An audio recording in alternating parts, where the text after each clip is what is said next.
কিছুদিন আগে আমার কাছে একজন প্যারেন্ট তার বাচ্চাকে নিয়ে এসেছিলেন যে বাচ্চা আই কন্ট্যাক্ট করছে না। বাচ্চাটির বয়স 2 বছর বয়স। বাচ্চাটা আই কন্ট্যাক্ট করছে না, মা বাবার সাথে কথা বলে না, কোনো বাচ্চার সাথে খেলতে চায় না।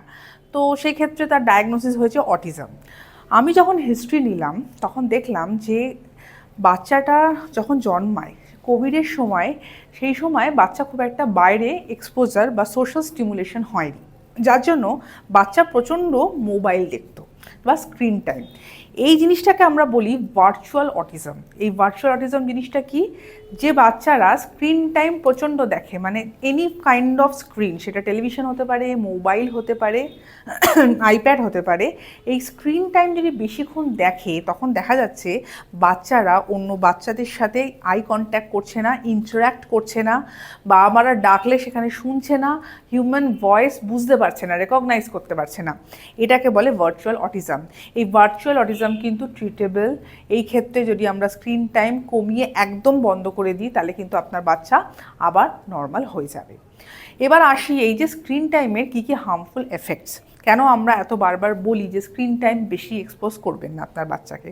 একটা তো ভার্চুয়াল অটিজম বললাম। এছাড়া যেটা হয় যে এই স্ক্রিনের মধ্যে একটা ব্লু লাইট থাকে, আমাদের চোখ তো খারাপ করেই, চোখ এক্সেসিভ ড্রাই হয়ে যায়। অনেক সময় বাচ্চারা বলে বারবার চোখের পাতা নাড়ছে বা চোখটা ড্রাই হয়ে যাচ্ছে, একটা স্যান্ড লাইক সেন্সেশন লাগছে, মানে চোখে যেন বালি পড়েছে মনে হচ্ছে।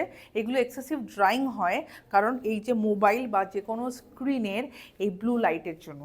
তাছাড়া এই ব্লু লাইট কি করে, আমাদের শরীরের মেলাটোনিন বলে একটা হরমোন হয় যেটাকে বলে স্লিপ হরমোন, যেটা আমাদের ঘুম পাড়াতে সাহায্য করে, সেই হরমোনটা কমিয়ে দেয়। এই হরমোন কমে গেলে বাচ্চারা কিন্তু দেখা যায় সারা রাত ধরে মোবাইল দেখছে, রাত্রিবেলায় ঘুমোচ্ছে না, এবং পরের দিন স্কুলে গিয়ে বাচ্চার অ্যাটেনশনের সমস্যা, মেমোরির সমস্যা, পুয়ার স্কলাস্টিক পারফরমেন্স।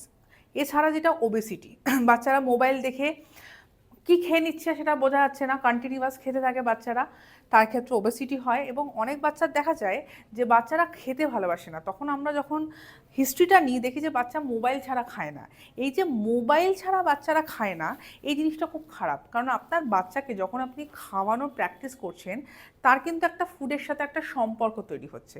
সেই যে খাবারটা খেতে ভালোবাসছে, কোন খাবারটা তিতো, কোন খাবারটা মিষ্টি, সে যদি সারাক্ষণ স্ক্রিন টাইম দেখে তাহলে সেই রিলেশনটা তৈরি হবে না। রিলেশন তৈরি না হলে সেই খাবারের প্রতি ইন্টারেস্ট হবে না, ভালো করে না খেলে ওয়েট গেন হবে না। এছাড়া স্ক্রিন টাইমে আরেকটা যেটা সমস্যা হয়, বাচ্চাদের পুয়ার সেলফ ইমেজ, যেটা স্ক্রিনে দেখছে, যেটা সোশ্যাল মিডিয়াতে দেখছে, যে কোন জিনিসটা হলে তার মানে সবাই ভালো বলবে, কীরকম সাজলে সবাই বেশি ভালো বলবে, বেশি লাইকস আসবে, এইটা দেখে দেখে কিন্তু বাচ্চাদের নিজস্ব একটা ডিপ্রেশন চলে আসে। বাচ্চা ভাবে আমি তো তাহলে ওর মতো দেখতে না, আমি তো ওর মতো জিনিসটা আমার কাছে নেই। এটাও কিন্তু একটা মারাত্মক সাইড এফেক্ট যেটা কিন্তু আমাদের সোসাইটিতে চলে আসছে। এছাড়া যেটা আরেকটা হয় স্ক্রিন টাইমে, সেটা হলো হিয়ারিং প্রবলেম।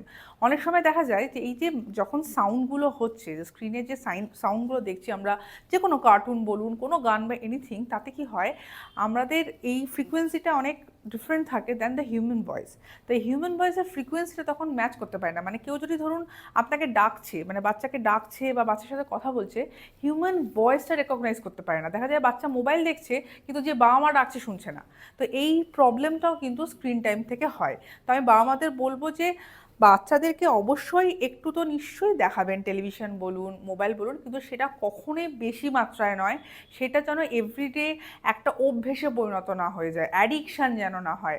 আমরা বলি যে স্ক্রিন টাইম 24 ঘন্টার মধ্যে যদি বেস্ট হয় half an hour, maximum 1 hour, এর বেশি স্ক্রিন টাইমে এক্সপোজ করবেন না।